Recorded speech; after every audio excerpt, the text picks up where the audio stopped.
अगले 5 मिनट तुम लोगों के लिए बहुत इंपॉर्टेंट होने वाले हैं, क्योंकि ये 5 मिनट तुम्हें मैथ्स में 70 में से 70 लाने में बहुत मदद करेंगे। ठीक है, बहुत छोटी वीडियो है, लेकिन इस छोटी सी वीडियो में तुम्हें तुम्हारे मैथ्स के जितने भी इंपॉर्टेंट चैप्टर हैं उन सब के इंपॉर्टेंट फॉर्मूलाज एक ही जगह पर मिल जाएंगे। ठीक है, जिसके बाद तुम्हारा रिवीजन जो है वो बहुत ईजी हो जाएगा। ठीक है, तो 5 मिनट तक ये वीडियो देखना, चाहे 2x की स्पीड पे देखो, चाहे 1.5x की स्पीड पे देखो, चाहे 1.25x की स्पीड पे देखो, बट देख जरूर लेना, क्योंकि तुम लोगों के लिए बहुत इंपॉर्टेंट है।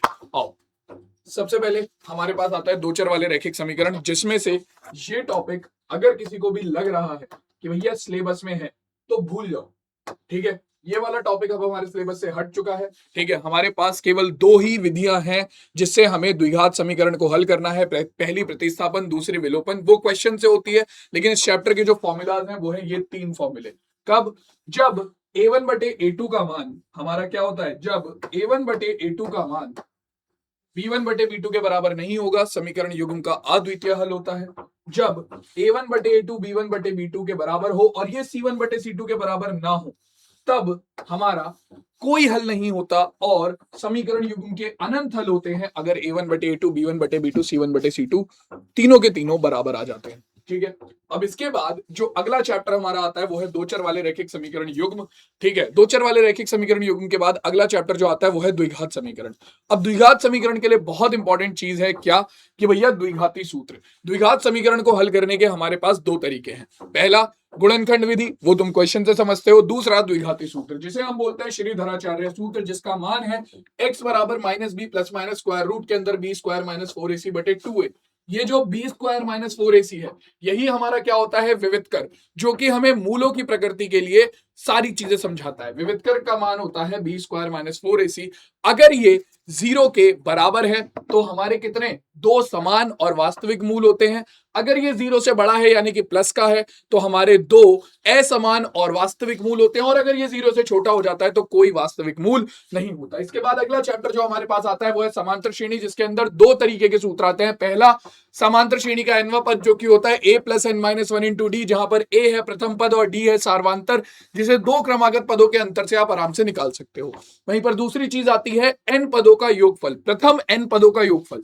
ठीक है, जो कि क्या होता है Sn, जिसका सूत्र है n बटे 2 ब्रैकेट के अंदर 2a plus n minus 1 into D. ठीक है, और यहां पर एक और सूत्र भी लगता है। अगर हमें यह पता है कि समांतर श्रेणी में कितने पद हैं और उसका अंतिम पद क्या है, और हमें पूरी श्रेणी का योग निकालना है, तो हम इस सूत्र का इस्तेमाल भी कर सकते हैं, जो कि है n बटे 2 बराबर a प्लस एल, जहां पर l हमारा अंतिम पद होता है। एक सूत्र जो ना तो यहां लिखा हुआ है ना तुम्हें बुक में मिलेगा, वो क्या है, वो है समांतर श्रेणी के अंत से nवें पद का सूत्र, मतलब लास्ट से nवें पद का सूत्र। और इस सूत्र को तुम एग्जाम में इस्तेमाल कर सकते हो, ये तुम्हारी बुक में नहीं दिया होगा बट तुम एग्जाम में इस्तेमाल कर सकते हो। 1 नंबर का क्वेश्चन आता है ऑब्जेक्टिव टाइप, उसमें तुम्हें एक्सप्लेनेशन देनी नहीं होती, सीधा आंसर बताना होता है, तो वहां पर तुम इसे इस्तेमाल कर सकते हो, जो कि क्या है, इस सूत्र का मान होता है a minus n minus 1 into D. बल्कि a नहीं, यहां पर लिखो l। l क्या है, l होता है हमारा अंतिम पद। ठीक है, l minus n minus 1 into D.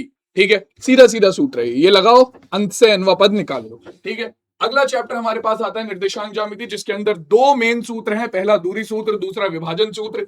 हमारा दूरी सूत्र होता है अगर दो बिंदु जिनके निर्देशांक x1 y1 और x2 y2 हैं, ठीक है, तो उनके बीच की दूरी होगी x2 माइनस x1 का whole square plus y2 minus y1 के होल स्क्वायर का स्क्वायर रूट।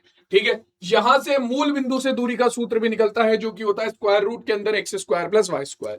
ठीक है, वहीं पर हमारे पास विभाजन सूत्र आता है अगर दो बिंदु हैं x1 y1 और x2 y2 और उन्हें कोई तीसरा बिंदु x y विभाजित कर रहा है। ठीक है, तो भाई साहब उसके बिंदु के निर्देशांक क्या होंगे, वो होंगे m1 गुणा x2 प्लस m2 गुणा x1 अपॉन में m1 प्लस m2, दूसरा m1 गुणा y2 प्लस m2 गुणा y1 upon m1 plus m2। अगर m1 और m2 की जगह पर तुम इस सूत्र के अंदर एक रख दो तो तुम्हारे पास मध्य बिंदु के निर्देशांक आ जाते हैं, जो कि होता है x1 plus x2 upon 2 comma y1 plus y2 upon 2। निर्देशांक ज्यामिति के सूत्र खत्म। इसके बाद अगला आता है त्रिकोणमिति का परिचय, जिसके अंदर सबसे इंपॉर्टेंट चीज है लाल बटे कक्का, जो कि हमें सारे त्रिकोणमितीय अनुपातों के मान बताता है। लंब बटे कर्ण साइन का मान, आधार बटे कर्ण कॉस का मान, लंब बटे आधार हमारा टेन का मान, जो कि तुम देख भी सकते हो। इन्हें पलट के लिख दोगे, साइन को पलट के लिखोगे कॉसेक बन जाएगा, कॉस को पलट के लिखोगे सेक बन जाएगा, और टेन को पलट के लिखोगे कॉट बन जाएगा। अब यहां पर एक चीज आपको याद रखनी है, त्रिभुज के अंदर जिस कोण के लिए त्रिकोणमितीय अनुपात निकालोगे उसके सामने वाली भुजा लंब होगी और उसके बराबर वाली भुजा आधार होगी, और 90 डिग्री के सामने वाली जो मेरी भुजा होगी लल्लूलाल, वो हमेशा कर्ण रहेगी। इस चीज को याद रखना, कर्ण कभी नहीं बदलता, आधार और लंब ही बदलती है। अब यहां पर सबसे इंपॉर्टेंट चीज आती है आपका क्या, त्रिकोणमितीय सर्वसमीकाएं। टोटल 3 सर्वसमीकाएं हैं। पहली sine square theta plus cos square theta बराबर 1, ठीक है। इन्हें याद करने की एक ट्रिक बता रहा हूं, अगर तुमने इन्हें याद कर लिया तो इससे ये याद हो जाएंगी। पहली वाली को साइन स्क्वायर थीटा से भाग करो, ठीक है, तो ये बन जाएगा 1। कॉस बटे साइन क्या होता है, कॉट, बराबर 1 बटे साइन क्या होता है, कॉसेक।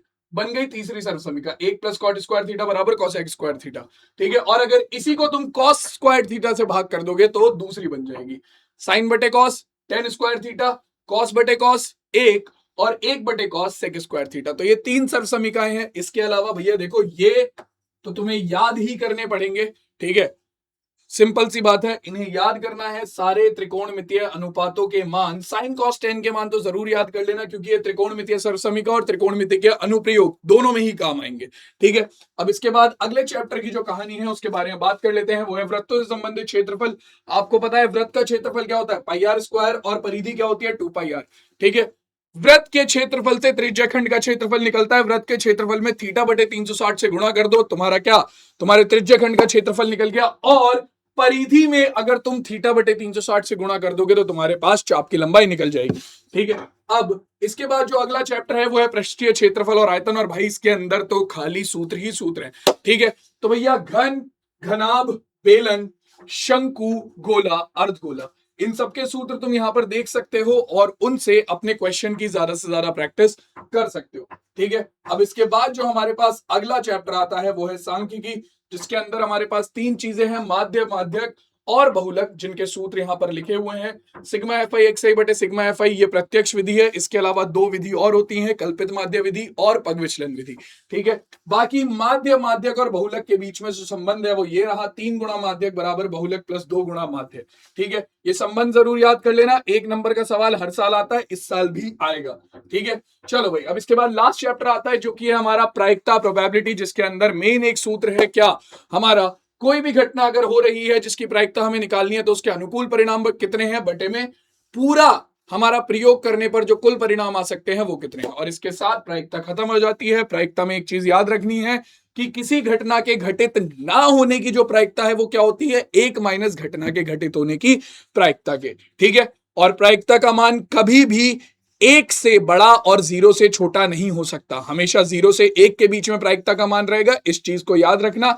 ऑब्जेक्टिव टाइप क्वेश्चन यहां से भी बनता है 1 मार्क का, ठीक है। चलो भाई, अब आज का जो हमारा ये टॉपिक है इसे हम लोग यहीं पर ही एंड करते हैं, ठीक है।